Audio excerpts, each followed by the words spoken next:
Hello everyone, it is your boy Grave, and today we're going to be talking about Kamen Rider Revice Episode 10. Now a lot goes on in this episode, and I'm honestly really glad this episode actually happened. But anyway, if you like what you see, please leave a like, subscribe if you're new, and now let's get on to the video. The episode starts with Vice telling the viewer, once again breaking the fourth wall, to be hygienic. It kind of means a lot right now in today's age with all the pandemic going around. Nice little reminder to please keep yourself hygienic. And he explains what happens last episode, 2 weeks ago in episode 9. It continues off the cliffhanger when Iki performs a finisher on Kagero. Now, what happens next is that Kagero undoes his transformation and pretends to be Daiji just to mess up Iki's kick. Which, not gonna lie, that is a dick move. Like, geez, you really gonna mess with his head like that? God damn. Even Vice agrees with me and calls Kagero a coward, but Kagero just transforms again, and he uses a finisher of his own on Iki, forcing him to undo the transformation, kicking him out of his transformation. Meanwhile, Karuka uses two finishers on the Brachio Deadmans, using the mole stamp. After he defeats the Deadmans, you see Iki crawling, dragging himself to Kagero's feet, just calling out to Daiji. Kagero once again taunting him, saying that Daiji's not here, he's gone, and he kicks him over. And Karuka comes in before Kagero's able to do the finisher, and they both escape. Back at Iki's bathhouse, Sakura is treating to Iki's wounds, telling him that he really needs to go to the hospital, but Iki doesn't want to. And then she tells Karuka to just speak up, stop clamming up, what are you doing, why are you being so silent? It is then revealed that Vice has this ability to go into people's minds and see what they're really thinking, what they're like inside, and he goes into Karuka's mind, and he sees him crying like a little baby, god damn. We spent the past 3 episodes seeing Karuka as this badass, he'd lay his life on the line to protect people.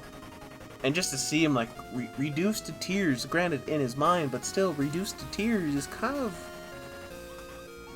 pathetically ironic, I must say. Karuka then speaks up to Iki as he reminds him that Kagero has endangered innocent civilians, and basically tells Iki that he should consider the fact that Daiji is gone. Sakura asks Karuka if what Phoenix is doing is right and if Kamen Riders are really needed, with Karuka answering that they are. They're needed to keep peace. But Sakura then asks why if it's at the cost of my brothers, Daiji and Iki? And Iki comes in saying that he just wanted to be a rider because he just wanted to help people. And then Sakura, once again with the question, asks what's the point if it ruins their family, and walks off. Now this kind of demoralizes Iki, with Vice coming in trying to comfort him, but it has no luck. At the Dead Man's base, Julio, Olteca, and Aguilera discuss Kagero not really gathering sacrifice, he's just doing whatever. But Olteca says that they'll just get rid of him once he takes care of Iki and Vice. And Aguilera just is not having much confidence in him, saying this is what you get for trusting a liar. And then goes off and leaves to quote-unquote play. Goddamn, Aguilera really must hate Kagero, probably because Kagero beat her ass a couple of episodes ago. She is holding a bigger grudge than Daiji did with Iki. But anyway, in the Phoenix airbase, Yujiro says that George is looking a little bit laid back, but George honestly is feeling a little depressed by how Kagero is basically wasting the two-side driver. Yujiro then asks George if everything he does is an experiment to him, with George answering that he's just indulging that he loves Kamen Rider so much, and that's basically all it is. Which, I don't know, I smoke bullshit on that. Like, you can't tell me he just wants to indulge his love in Kamen Rider. Then you see in the opening, he has, like, fucking Kamen Riders in tanks, kind of like cages, just doing experiments on them. Anyway, Sakura is at a riverbank, then Aguilera comes up from behind, surprising her. And they have a little short fight, ending with Aguilera asking Sakura if she wants to be part of Gifu's family. Which Sakura doesn't really want to, but Aguilera then says that she might find the answers that Sakura's been wanting. The two are then interrupted by one of Sakura's classmates, and Aguilera seemingly disappears. In the bathhouse, Iki is taking a bath, reflecting on Daiji, saying that he might never see him again, with Vice trying to reassure Iki that Daiji isn't dead, but Iki's still saying that, no, it's Kagero using Daiji, and saying it's kind of pointless. Vice then says that Iki's lying about him not actually wanting to believe in Daiji, and then drops the bomb that Daiji's still alive. Iki asks, what does he mean? How do you know? With a flashback showing that back when Iki was hugging Kagero's leg, Vice goes into Kagero's mind and sees that Daiji is still there, and he obviously hasn't given up. Iki, frustrated, asks, why didn't you say anything? But good boy Vice was saying, you kept spouting out how much you believed in Daiji. I didn't think it needed to be said. Which, good on you, Vice. You really putting Iki on this moral pedestal. Iki then remembers the flashback of him finding Daiji when Daiji was missing.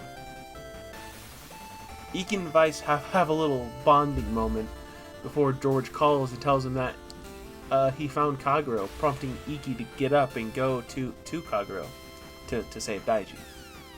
Goddamn, that was one of the best character development moments for Vice by far, and that was really good on him, just to try to reassure Iki that no, Daiji is still around. You have a chance. He really kind of went far in the short 10 episodes we have, from Vice potentially eating Iki's mom to now him reassuring Iki that you got this. Anyway, back at the abandoned warehouse, the swindlers are still chained up, but honestly, I kind of forgot about them. But anyway, Kagero is waiting for Iki to arrive so he can kill him, with Karuka and Phoenix arriving.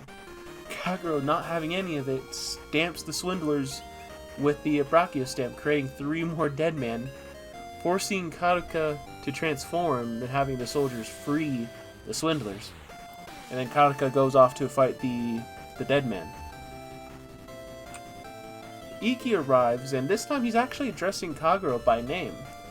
And they both transform, with Iki telling Vice that he'll fight Kagero alone and that he should back up Karuka. Now, Kagero and Iki fight each other while Vice and Karuka fight the 3 Deadmans, and the 3 Deadmans combine and knock Vice and Karuka away. While this is happening, Karuka once again taunts Iki that he was basically born because of Iki, before using a finisher to undo Iki's transformation, saying that Daiji's weakness is basically his strength. And this forces Vice to leave Karuka alone with the Deadmans, making it easy for Karuka to basically get defeated by them. Iki, obviously annoyed, asks who are you calling weak, with Kagero replying he's calling Daiji weak. Iki, in this confident tone, tells Kagero that Daiji is way stronger than Iki could ever be, remembering again him finding Daiji when they were lost, having a brother moment. Iki then apologizes to Daiji and calls out to him one more time. This time, Daiji hears him and he breaks out of his little mental prison, causing Kagero to lose control and drop the Brachio stamp. As Kagero is weakened, Iki and Vice transform using the Brachio stamp. And now this form, at least for Iki, is a reference to Kamen Rider Zio. More specifically, at least for me, again, I'm seeing more Oma Zio than normal Zio. As for Vice, you got me, although I am thinking he looks like a time machine. from Zio. But after they transform, they basically start beating Kagero out of Daiji, ending it in a finisher. Iki reverts back to being exhausted from fighting for so long, while Daiji is transformed back. Iki goes up to Daiji, and Daiji looking at him like, I knew you'd come for me. Like, this is like, they're really trying to push that. This is very akin to how Iki found Daiji when he was lost a long time ago as kids. And once again, Iki found Daiji again when he was basically trapped in Kagero. Now, I fucking love this, because this shows that Iki will always be there for Daiji, no matter what. And it really, like, pounds in the theme of, like, family for this season. Like, they really want you to know that family is everything to Iki. The Deadmans come at them with Daiji telling Iki that he will take care of things. And he takes his two-side driver, puts it on, and he's about to transform. Now, you think he would be transforming into evil, but no, he, like, flips the blade up, and then everything turns white, and he transforms into Kamen Rider Live, with fucking George flipping out over him finally transforming into Live. Now, I love Live's design. Like, I am seeing, like, a priest kind of look on him. Like, especially like with all the white and gold around him. Now, again, this could be me, but I am definitely seeing some Ryuki inspiration, at least in the helmet. Like, if you put this two side by side, you might see it, but then again, that's just me. Anyway, Daiji starts fighting the demon while Kataka and his team actually witness it, and Kataka has the biggest smile on his face, like, he's back. But Daiji's like shooting him, doing all these flips, and he's doing it incredible. He finishes off the Deadmans with a finisher, which his finisher looks pretty clean, I'm not gonna lie. George saying like they finally have the original 10 Vice stamps back, with Yujiro saying this was all part of your plan, but like, George saying like Kagero's strength basically doubles Daiji's in a way. So maybe this all was part of his plan. Because if you remember in episode 4, George was asking Daiji like, why do you want the demon's driver? And Daiji just says, I don't want to be a weakling anymore. And George tells Daiji like, maybe you need to upgrade yourself first. So maybe like this was all a big plan to like just get Daiji stronger. But anyway, Sakura is in the entrance of the bathhouse, once again wondering what is true strength as Daiji and Iki walk up all beaten, stumbling to the house. And they see Sakura, and Sakura has the biggest smile on her face, like their brother is back. The family have dinner together, celebrating Daiji's return. Iki obviously making Daiji eat up more. And as they eat, Vice once again notices Iki's disappearing from a photo again. And you know, Vice knows something about this, because this isn't the first time it happened. Because at the end of episode 4, the same thing happened with the picture of Iki and Daiji. So, Vice knows what's going on, and I'm curious what is actually happening. Overall, that was the end of the episode. That episode, it was short, but it had more than I thought it would. Like, I especially loved the references that, yes, Iki and Daiji are brothers. Iki will always be there. How they kept putting in the flashbacks with Iki finding Daiji. Like, they want to know they're family. Iki will always be there, and I love that. And then there's this mystery, like, what's going on with Iki? Why is he disappearing from every photo? Is he, like, being erased from history? What is going on? But anyway, that was the end of episode 10. I'm curious what next episode will be. If you see the preview, you'll probably look at it on YouTube, but episode 11 is looking to be pretty good. Anyway, that's all the time I have for today. If you like the video, please leave a like. Comment if you have something to say. What did you think about this episode? I'm curious to know what you thought. Discord links, Twitch links are in the description below. I try to stream every Tuesday and Thursday now, with some special streams maybe here and there on Friday. Anyway, guys, take care, and I'll see you guys next week for Kamen Revise episode 11. Peace out.